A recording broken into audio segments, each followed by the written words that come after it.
एक बार एक आदमी अपने घोड़े के साथ जंगल से गुजर रहा होता है।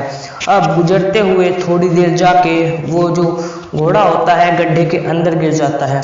वो आदमी बहुत कोशिश करता है उस घोड़े को गड्ढे से बाहर निकालने की, पर उसकी सारी कोशिश नाकाम हो जाती है। वो जंगल में किसी इंसान को ढूंढने की कोशिश करता है, परंतु जंगल में उसे कोई भी इंसान नहीं मिलता जो मदद कर सके उस व्यक्ति की। अब थोड़ी देर के बाद जब वो मेहनत करता रहता है तो वो हार मान लेता है कि मैं इस घोड़े को गड्ढे से बाहर नहीं निकाल सकता। और ये सोचते सोचते सुबह से शाम हो जाती है।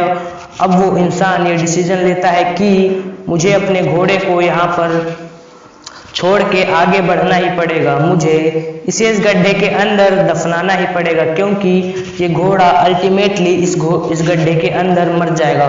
तो वो करता क्या है कि वो आसपास से मिट्टी लेकर आता है और घोड़े के ऊपर डालना शुरू कर देता है।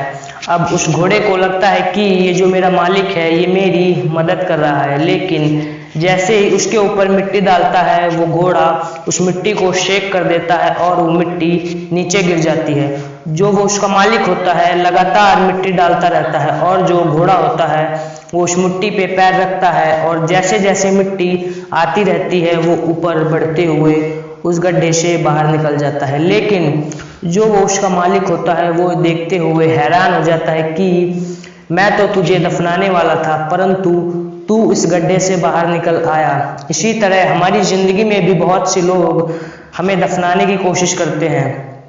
बहुत सारे आपको उस मिट्टी के अंदर दबाने की कोशिश करेंगे, पर आपको उस घोड़े की तरह उस मिट्टी पे पांव रखते हुए आगे बढ़ना है, उस गड्ढे से बाहर निकलना है। फाइनली आप हमेशा याद रखो कि लोग आपको जमीन के अंदर गाड़ने की कोशिश कर रहे हैं, तो आप भी एक बीज हो। आपको एक बीज की तरह उस जमीन से बाहर निकलना है और एक विशाल पेड़ बनना है। But they do not know कि एक छोटा सा बीज ही एक बहुत बड़ा पेड़ बनता है। इसीलिए आप भी उस बीज की तरह आगे बढ़ना सीखो और एक विशाल पेड़ की तरह अपनी लाइफ को बदलना सीखो। By king.